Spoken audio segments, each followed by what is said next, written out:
Olá, queridos irmãos e irmãs. Estamos aí novamente reunidos para rezarmos os salmos, compreendê-los, entendê-los, praticar o que eles nos ensinam. Para iniciarmos bem essa nossa reflexão, nos coloquemos na presença do Espírito Santo, pedindo dele as suas luzes. Vinde, Espírito Santo, enchei os corações dos vossos fiéis e acendei neles o fogo do vosso amor. Enviai o vosso Espírito e tudo será criado, e renovareis a face da terra. Oremos. Deus, que instruísse os corações dos vossos fiéis com as luzes do Espírito Santo, fazei que apreciemos retamente todas as coisas, segundo o mesmo Espírito. Gozemos sempre da sua consolação. Por Cristo, Senhor nosso. Amém. Divino Espírito Santo, descei sobre nós, iluminai-nos e permanecei para sempre. Amém. Refletiremos hoje, queridos irmãos e irmãs, o Salmo 19. Então, com sua Bíblia, pode acompanhar conosco. Diz assim o Salmo: O céu manifesta a glória de Deus, e o firmamento proclama a obra de suas mãos. O dia passa a mensagem para outro dia, a noite a sussurra para outra noite. Sem fala e sem palavras, sem que sua voz seja ouvida. A toda a terra chega o seu eco, aos confins do mundo a sua linguagem. Aí ele pôs sua tenda para o sol, e este sai, qual esposo de seu quarto, como herói alegre, percorrendo o seu caminho. Ele sai de um extremo do céu, e o seu percurso vai até o outro lado. Nada escapa ao seu calor. A lei do Senhor é perfeita, um descanso para a alma. O testemunho do Senhor é firme, instrução para o ignorante. Os preceitos do Senhor são retos, alegria ao coração. O mandamento do Senhor é transparente, é luz para os olhos. O temor do Senhor é puro e estável para sempre. As decisões do Senhor são verdadeiras e justas igualmente. São mais desejáveis do que o ouro, mais do que o ouro refinado. São mais doces que o mel, que vai escorrendo dos favos. Com elas também teu servo se esclarece, e observá-las traz grande preceito. Quem pode discernir os próprios erros? Purifica-me das faltas escondidas. Preserva do orgulho do teu servo, para que ele nunca me domine. Deste modo eu serei íntegro, inocente de uma grande transgressão. Que te agradem as palavras de minha boca e o meditar do meu coração chegue à tua presença, Senhor, minha rocha e redentor. Então, queridos irmãos, nós temos aí Salmo 19. Nós temos aqui uma mistura de dois tipos que podemos aqui perceber no Salmo 19. Levou muita gente até a dividi-los em dois momentos. Mas nós temos aqui, então, este Salmo por inteiro. Então, a mistura de dois tipos, de 2 a 7, do versículo 2 ao versículo 7, temos ali um hino de louvor, sem nenhuma introdução, vai direto. Entra direto no hino de louvor cantado a Deus, uma música a Deus. Na verdade, é um hino ao Deus Criador, porque é um louvor das criaturas ao Criador.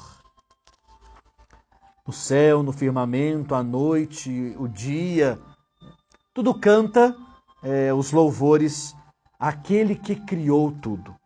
E a segunda parte, dos versículos 8º ao 15º, nós temos um estilo sapiencial, um estilo de sabedoria, um sábio que vai nos ensinar, que vai nos instruir sobre as leis, principalmente a reflexão sobre a lei do Senhor. Então, esse é o estilo do Salmo que nós temos aqui, o Salmo 19. Como está, então, organizado este Salmo? Então, como vemos, nós temos duas partes de estilos diferentes. Um é um louvor, um hino, o outro é um estilo sapiencial. Na primeira parte, do versículo 2º ao 7º, nós temos ali então um solene louvor ao Criador do universo, né? O céu, o firmamento, o dia, a noite, sobretudo o sol, aqui dá uma expressão muito grande ao sol. Tudo proclama o louvor de Deus, porém sem palavras. Há um louvor sem palavras, não há precisão para isso. A obra de Deus louva o Senhor pelas maravilhas que Ele faz. O sol aqui, ele usa, assim com mais expressão, coloca o sol como comparado ao esposo, que sai do quarto e pega o seu caminho, como um guerreiro, como um herói, como um atleta. Ele percorre o seu caminho até chegar ao seu destino, até chegar ao lugar que foi traçado para ele. E a segunda parte, dos versículos 8º ao 15º, como é um poema sapiencial de sabedoria, o tema central então é a lei do Senhor. Pode ser chamada também de testemunho, de preceitos, de mandamentos, de temor, decisões. Tudo isso são palavras para falar das mesmas coisas. E ao lado de cada uma delas, repete-se então o nome do Senhor, por 7 vezes. Repete então o nome. E tem um adjetivo, continuando a expressão. Os adjetivos aqui usa-se perfeita, firme, retos, transparente, puro, verdadeiros. De cada uma dessas afirmações que nós temos, apresenta-se um benefício. Qual é o benefício? A alma que descansa, o ignorante que se instrui, o coração que se alegra, os olhos que se iluminam. E tudo isso nós podemos resumir numa comparação, ou em 2 comparações. A lei é o melhor que o ouro mais puro, quer dizer, é muito mais precioso. E depois compara também ao doce, ao mel. É mais doce do que o mel, quer dizer, há mais docilidade nas leis do Senhor que o mel que sai dos favos. Podemos então dizer, numa outra palavra, que a lei é que é o mais precioso e o mais doce do que tudo que existe. A lei do Senhor é mais precioso e mais doce do que tudo. Porém, queridos irmãos e irmãs, a segunda parte ainda desse nosso salmo, ele pode ser subdividido. Quer dizer, após o salmista ali apresentar todo o elogio à lei perfeita, comparando ele como sendo algo mais precioso e mais doce do que o mel, o salmista ainda olha para si próprio, para a sua pequenez, dizendo que, ou reconhecendo a sua imperfeição, dizendo que é impuro, que é orgulhoso, que é pecador, e termina ele, após fazer então olhando para si próprio, fazendo um reconhecimento daquilo que ele é no momento, ele ainda tem um desejo. Qual que é o desejo? Ele agradece ao Senhor, porque o Senhor é para ele rocha e redentor, rocha e redenção. Quer dizer, é o Senhor que dá sustento à caminhada. Por mais que vacilemos, é o Senhor quem arrocha, é o Senhor que nos põe de pé, é o Senhor que nos levanta e nos faz caminhar. O salmo está organizado assim, então, por que nós temos o surgimento desse salmo? Por que desse salmo? A primeira parte, nós vimos do versículo 2º ao 7º, ele tem uma tensão ali, apresenta uma tensão. Os povos vizinhos de Israel consideravam o sol e os astros como deuses. Então a primeira tensão é esta. Os antigos tinham o sol e os outros astros como deuses. Para o salmista, o céu, o firmamento, tudo aquilo que louva a Deus, são como uma tela, podemos dizer assim, como uma tela ao qual Deus deixou impressa o seu amor. Então deixou ali impresso o seu amor criador, porém em silêncio. em silêncio, tudo canta os louvores do Senhor, mas não precisa ter palavras para poder expressar. É nós olharmos a criação e ver a harmonia, a perfeição. Isso é um louvor agradável a Deus. Mesmo não usando palavras, cada dia, cada noite, tem as suas mensagens, as suas próprias mensagens, uma da mensagem à outra, né? E usam o mesmo anúncio. O louvor é o mesmo, exaltando a criação de Deus. O sol, porém, então, não é o Deus, não é Deus, mas sim uma criatura, é sua criatura. E naquele tempo pensava-se que o sol girasse ao redor da terra. Por isso, podia fazer ali, ou supunham-se que de manhã seria a tenda invisível que Deus fez para ele no Oriente, percorrendo como um esposo que sai do quarto, como um herói, como um atleta que percorre o seu caminho até o seu destino, até entrar de novo em sua tenda no Ocidente. Então deu para comparar aí, né? É o sol, então, que fazia acontecer isso. É como esposo, porque é sinônimo de fecundidade, porque herói, ninguém escapa ao seu calor. Como atleta, ninguém pode deter o seu poder, ele vai chegar ao seu destino. Então tinha essa ideia. E a segunda parte do Salmo, dos versículos 8º e 15º, também esconde ali uma tensão com as nações. Como assim? Deus, ele comunica com Israel a sua lei.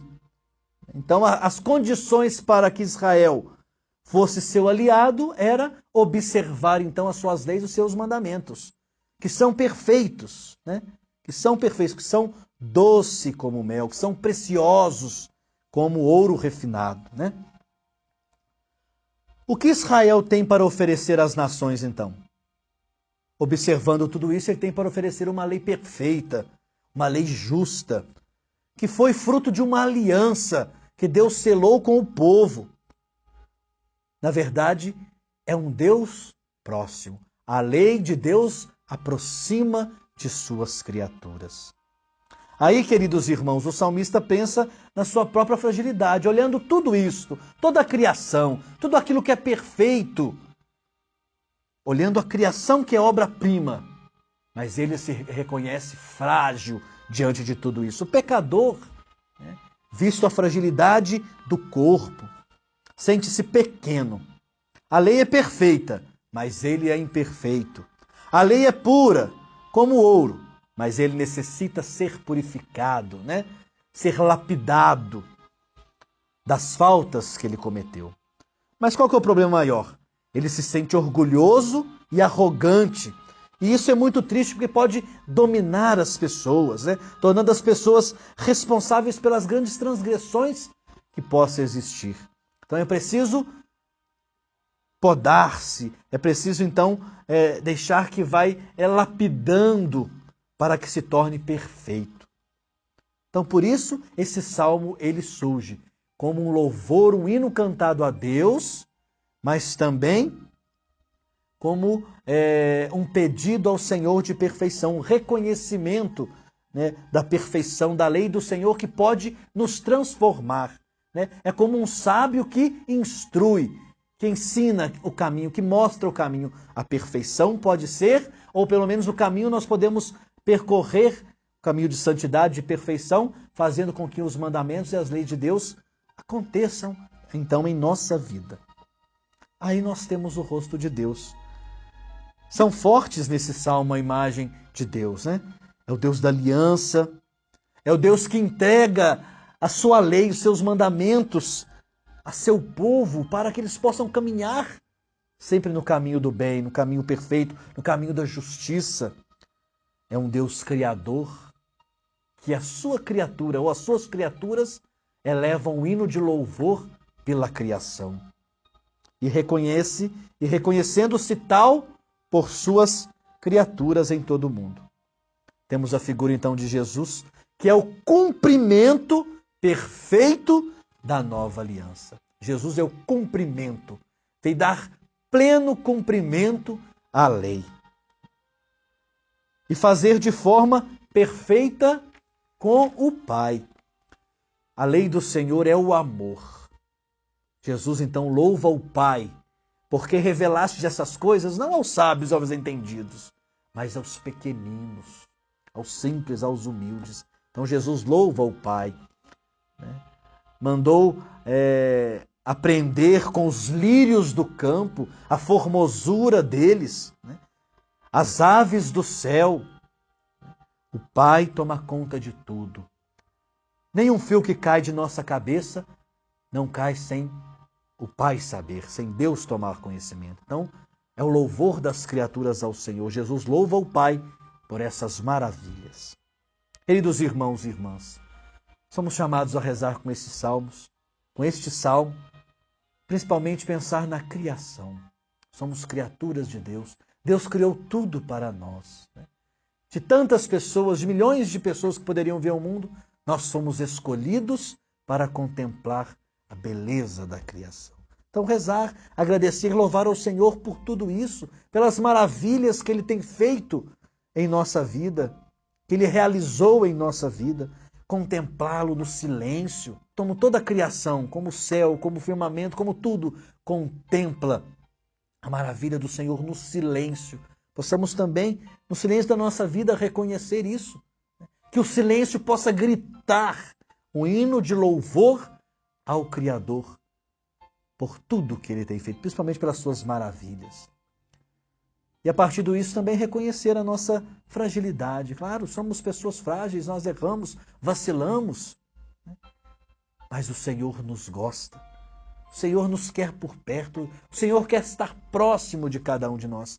E é Ele que nos sustenta para que tenhamos força para superar todas essas dificuldades, principalmente quando o orgulho, a arrogância toma conta do nosso coração, nos deixa soberbos, nos deixa pessoas autossuficientes. Possamos reconhecer isso, minimizar tudo isso em nosso coração, para que o louvor de Deus possa sair com mais fervor dos nossos lábios, né? Gregório de Nissa comenta sobre essa passagem do cantar das criaturas ao Senhor como uma música, né? Como um ritmo, um movimento que louva ao Senhor. Então diz ele assim, na sua filosofia. Davi, na qual esse salmo se refere, né? Davi escutava a música do céu e dos astros, música ritmada de movimento e repouso. O repouso cintilando no que sempre se move, movimento perpétuo cintilando no imutável. Tal é a música primeira, primordial, da harmonia universal. O mundo inteiro é música, cujo compositor e o intérprete é o próprio Deus. Glória ao Pai, ao Filho e ao Espírito Santo, como era no princípio, agora e sempre. Amém. Abençoe-vos o Deus Todo-Poderoso, Pai e Filho e Espírito Santo, e permaneça para sempre. Amém. Um grande abraço a todos, até a próxima, se Deus quiser.